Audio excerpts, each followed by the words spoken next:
Niché au cœur des montagnes péruviennes, le Machu Picchu a toujours fasciné et fasciné. Pendant plus d'un siècle, explorateurs et touristes ont cru que ses plus grands secrets avaient déjà été percés. Tiens, regarde, voilà. Qui est-ce? Ça pourrait être l'un d'eux. Oui, on dirait que c'est sur une sorte de terrasse. Récemment, des chercheurs ont fait une découverte totalement inattendue. Cachée sous des couches de pierre et de jungle, se trouvait une chambre restée invisible pendant des centaines d'années. Des métaux se trouvaient à l'intérieur de cette chambre secrète. Or, argent et autres objets métalliques. Silencieux et intact, le site demeurait caché du monde. Ce qui y a été découvert remet en question toutes les connaissances des historiens sur ce site antique. En termes simples, quelles caractéristiques recherchons-nous qui pourraient dater d'avant la révélation d'un nouveau chapitre de l'histoire du Machu Picchu, un chapitre que personne n'avait jamais imaginé? Qu'est-ce qui constitue le Machu Picchu? Dans les Andes péruviennes, la jungle recèle bien plus que des arbres. Depuis des siècles, elle abrite les vestiges d'un monde disparu. Ce monde est composé de temples de pierre, de canaux sacrés et de sentiers secrets qui serpentent à travers les montagnes. Quand on pense au Machu Picchu, on imagine souvent la vue emblématique des brochures touristiques, un ensemble d'anciennes terrasses de pierre perchées sur une crête. Pourtant, cette citadelle bien connue ne représente qu'une petite partie du site. Au-delà s'étend un territoire bien plus vaste, couvrant plus de 320 km². Ce sanctuaire regorge de lieux encore inexplorés et qui recèlent encore bien des mystères. Ce site exceptionnel fut bâti par les Incas, l'une des civilisations les plus avancées d'Amérique du Sud précolombienne. À son apogée, l'Empire Inca s'étendait sur le Pérou, la Bolivie, l'Équateur et certaines régions du Chili et de l'Argentine actuelle.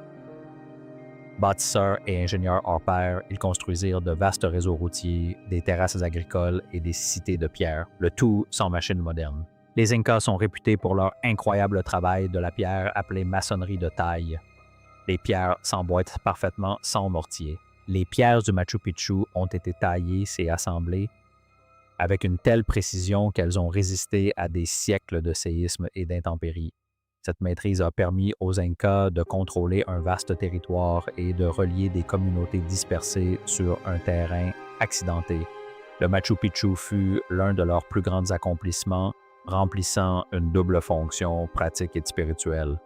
Physiquement, le site servait de domaine royal et de lieu stratégique pour l'agriculture et de l'administration, avec des terrasses, des entrepôts et des habitations pour les nobles. Spirituellement, il était considéré comme un centre sacré où les Incas accomplissaient des cérémonies religieuses pour honorer leurs dieux et se connecter au ciel, aux montagnes et aux forces naturelles qu'ils vénéraient profondément.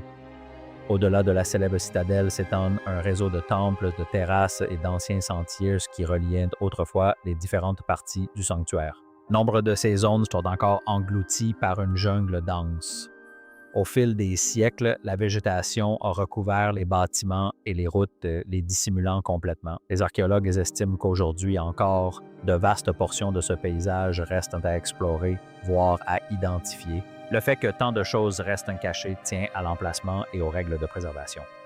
Le sanctuaire se trouve dans une région isolée, entourée de falaises abruptes, de rivières tumultueuses et de forêts denses. Ces barrières naturelles rendent l'exploration extrêmement difficile. Pendant une grande partie de l'histoire moderne, les chercheurs se sont concentrés presque exclusivement sur la citadelle, accessible et déjà célèbre. Des lois de conservation strictes ont ajouté une difficulté supplémentaire, limitant les fouilles afin de protéger les ruines fragiles. De vastes zones sont ainsi restées pratiquement intactes, alimentant des siècles de mystères. Mythes et légendes ont commencé à circuler sur des temples secrets, des tombeaux scellés et des chambres cachées au cœur des montagnes, attendant d'être découvertes. Certaines zones situées à l'extérieur de la citadelle ont attiré l'attention ces dernières années.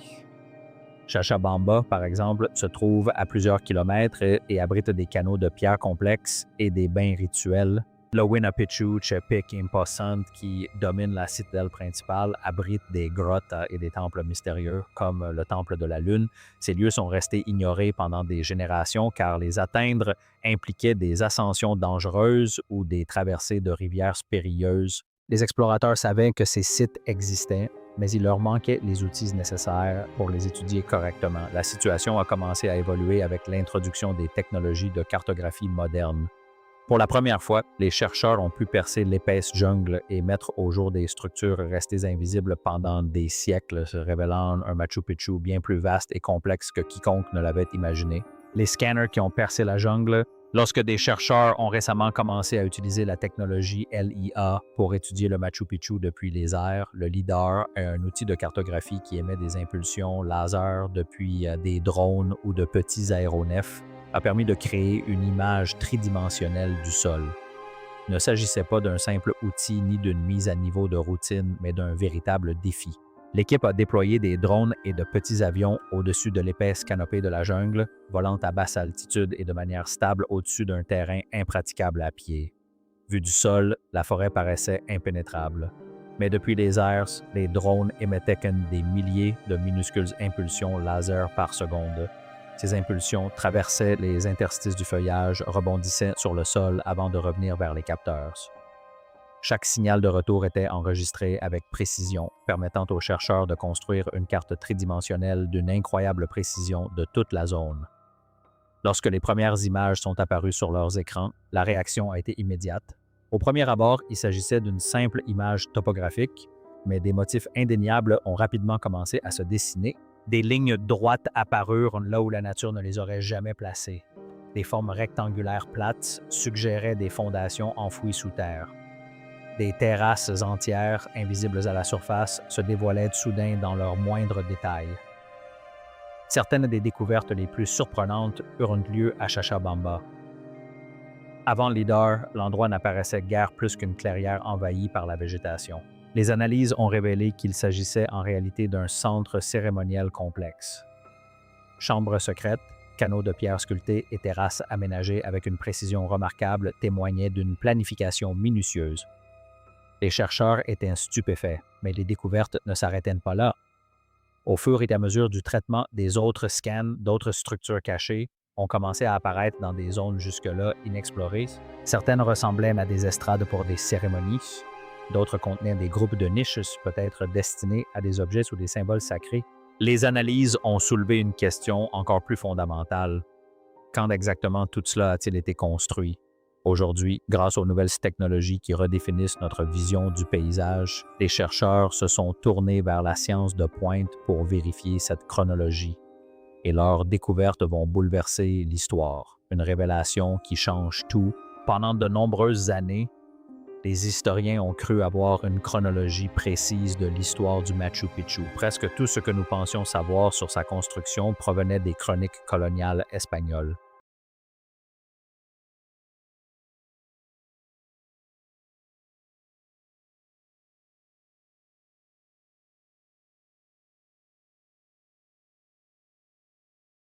Après la conquête espagnole, ces documents situent la construction du site au milieu du 5e siècle, sous le règne de Pacuti Inca Yupanqui, l'un des souverains les plus puissants de l'Empire Inca. Avec le temps, cette date s'est largement imposée. Elle a été reprise dans les musées, les livres et les salles de classe, contribuant à forger l'idée que le Machu Picchu était un projet tardif, construit comme résidence royale et lieu de retraite cérémonielle pour Pacuti. Cependant, cette approche présentait un problème. Les chroniques espagnoles furent écrites des décennies après les événements qu'elles relataient. Elles reposaient sur des souvenirs, des ouï-dire, et parfois des motivations politiques. Leurs auteurs n'avaient jamais vu le Machu Picchu et se fiaient à des informations de seconde main. De ce fait, les historiens disposaient d'une chronologie largement acceptée, mais jamais scientifiquement prouvée. Les archéologues décidèrent alors de mettre cette chronologie traditionnelle à l'épreuve. Au lieu de se fier à d'anciens textes, ils se sont tournés vers les preuves matérielles enfouies sur le site. Des équipes ont prélevé de minuscules échantillons organiques dans des couches soigneusement scellées autour des murs, des sols et des zones de construction. Parmi ces échantillons figuraient des fragments de charbon de bois provenant d'anciens feux, des fibres végétales et d'autres matériaux laissés lors de la construction et de l'utilisation initiale du site.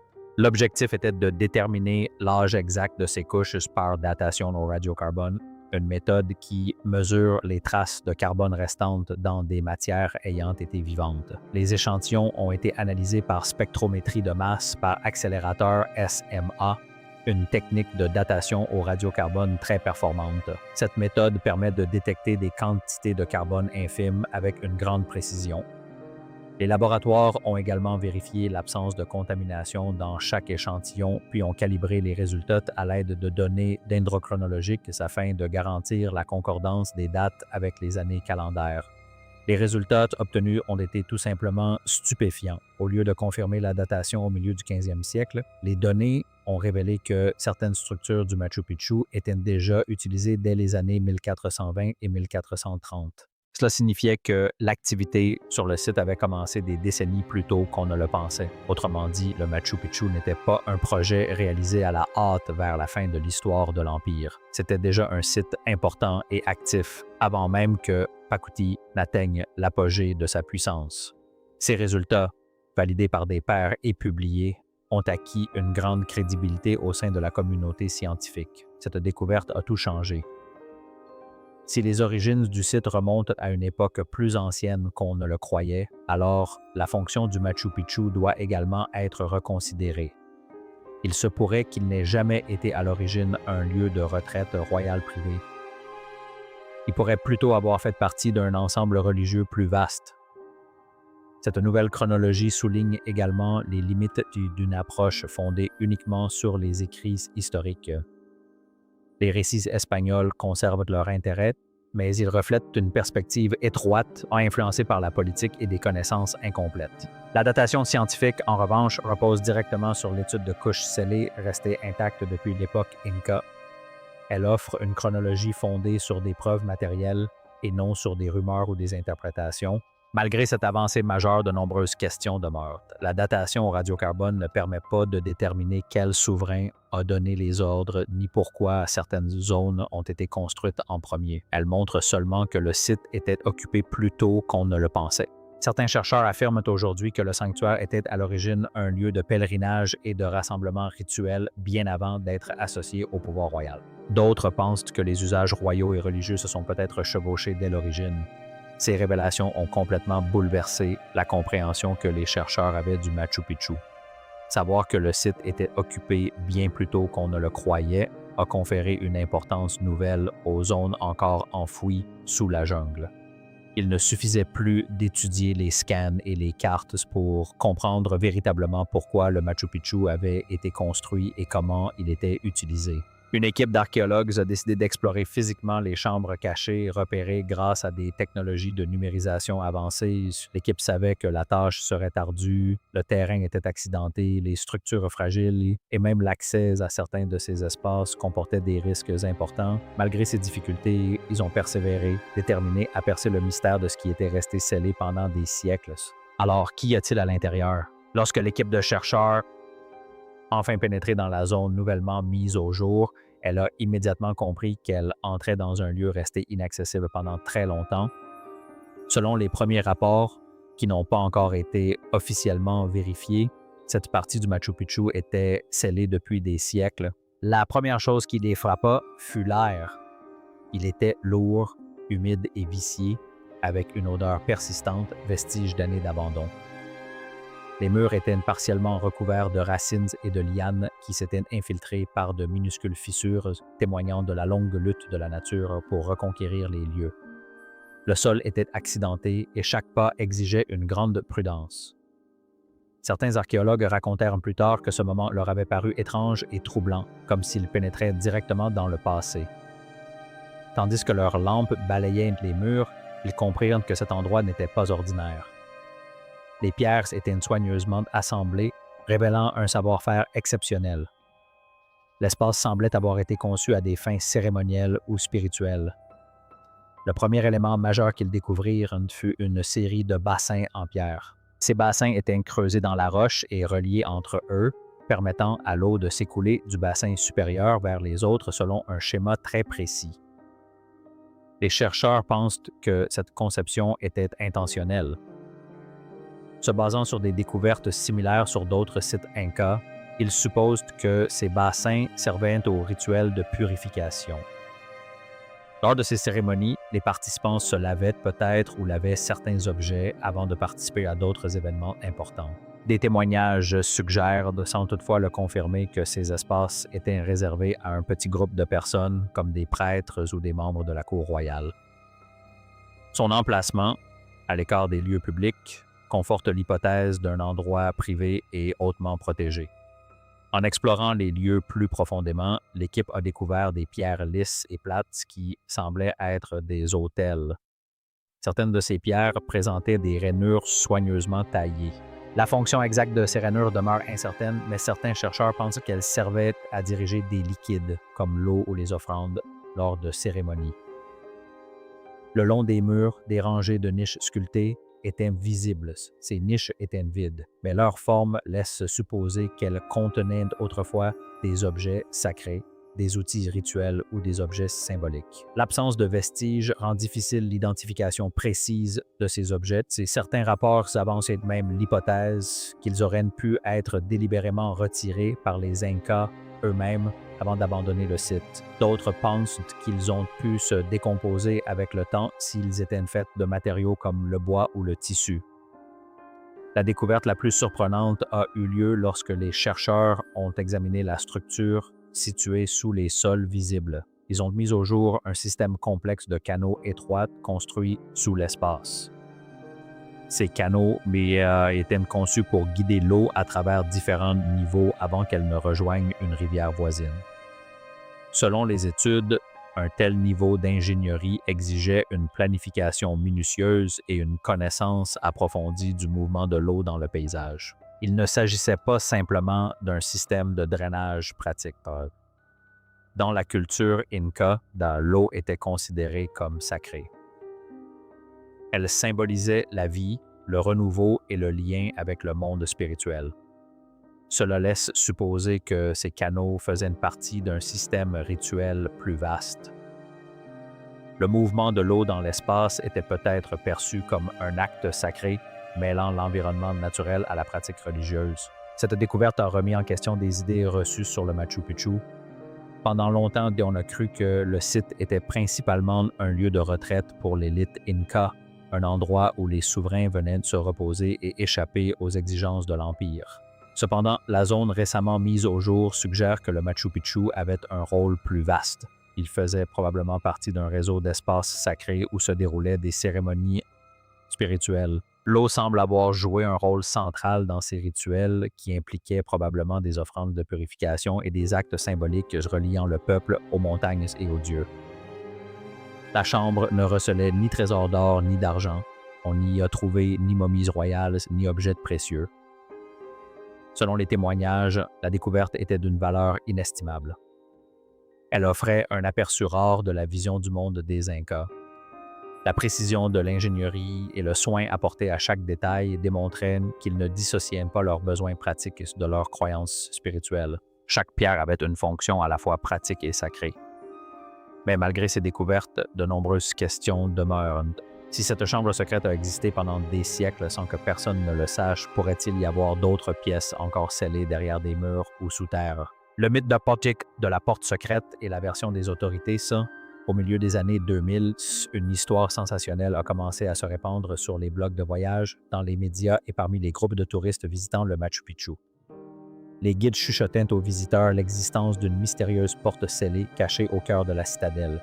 Des chercheurs indépendants ont affirmé avoir découvert des cavités derrière un mur près de l'un des sites les plus visités du site, le Temple des Trois Fenêtres. Ce temple, célèbre pour ses 3 grandes ouvertures parfaitement alignées avec le soleil levant, est depuis longtemps considéré comme l'un des édifices les plus sacrés et symboliquement importants de la citadelle.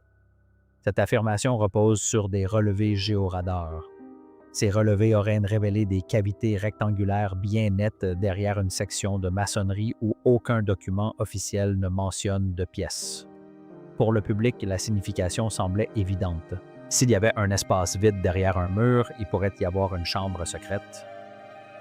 À mesure que la rumeur grandissait, les spéculations devenaient plus dramatiques. Certains explorateurs affirmaient qu'il pourrait s'agir du tombeau de Pachacuti, le légendaire souverain Inca, et souvent associé à la construction du Machu Picchu. D'autres sont allés plus loin, suggérant que des momies, des objets d'une valeur inestimable, voire des offrandes en or, pourraient y être enfermés.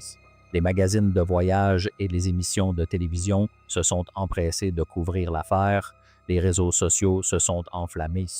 Pendant un bref instant, on a cru que le monde était sur le point de vivre l'une des plus grandes découvertes archéologiques de tous les temps, mais ces affirmations ne faisaient pas l'unanimité. Certains archéologues ont souligné que les preuves étaient loin d'être concluantes. Le géoradar ne produit pas de photographies, il envoie des signaux dans le sol et crée des motifs en fonction de la manière dont ces signaux sont réfléchis. L'interprétation de ces motifs est complexe. Des fissures naturelles dans la pierre ou des espaces intentionnellement aménagés pour le drainage peuvent apparaître comme des vides parfaits sur un scan. Autrement dit, ce qui semblait être une pièce cachée pouvait simplement faire partie de la construction d'origine, voire être une illusion d'optique due à l'équipement. L'intérêt suscité par cette découverte a fini par parvenir aux autorités péruviennes et à des organisations internationales du patrimoine comme l'UNESCO. Ces dernières ont examiné les résultats du radar ainsi que les plans de fouilles proposés. Les plans prévoyaient de percer ou de retirer des pierres des murs d'origine. Les experts ont rapidement exprimé leurs inquiétudes. La maçonnerie Inca est maintenue par des pierres parfaitement imbriquées, sans mortier. Même une petite perturbation pourrait déstabiliser une section entière de la citadelle. Le forage d'un seul trou pourrait modifier la répartition du poids de l'eau à travers la structure, entraînant des fissures ou des dommages permanents. Face à ces risques, le ministère péruvien de la Culture a pris une décision sans équivoque. Le mur ne serait pas ouvert. L'UNESCO a appuyé cette décision, soulignant que la préservation devait primer sur l'exploration.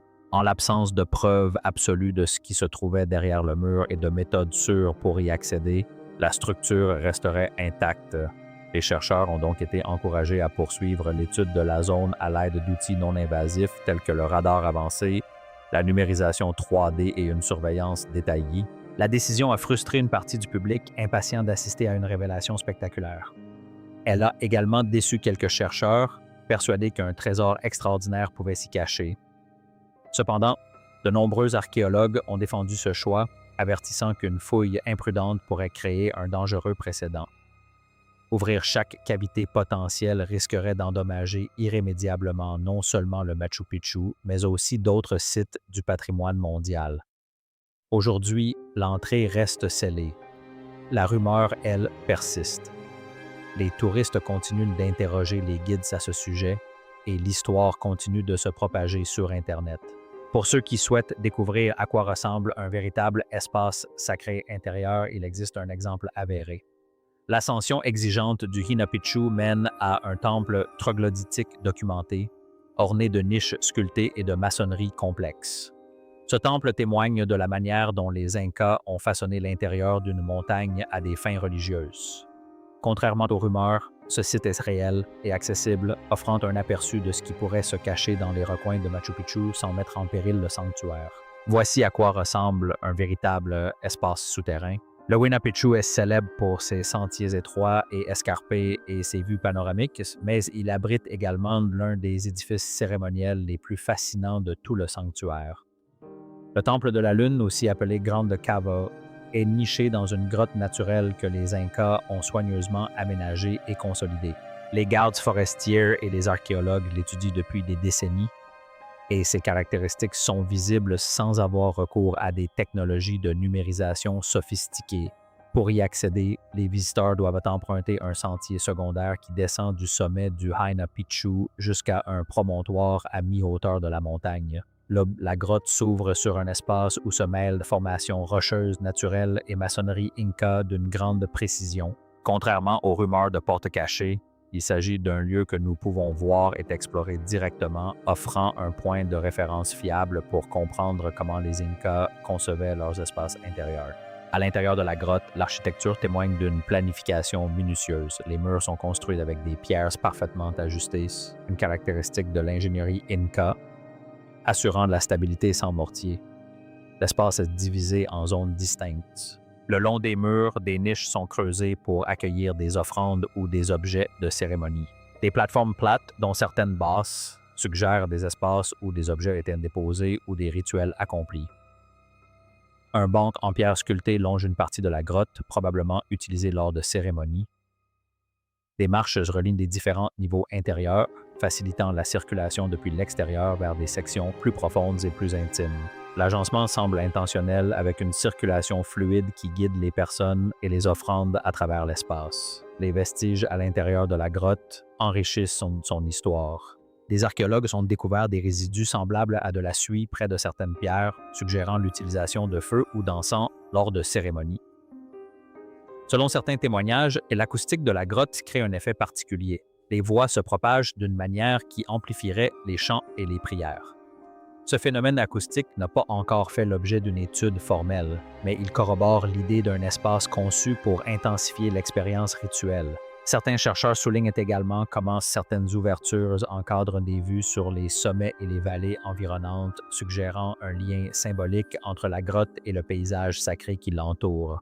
Ces interprétations restent hypothétiques, mais elles s'accordent avec la pratique Inca qui considérait les montagnes et les grottes comme des éléments vivants au sein de sa vision spirituelle du monde. La construction elle-même témoigne d'une ingéniosité remarquable.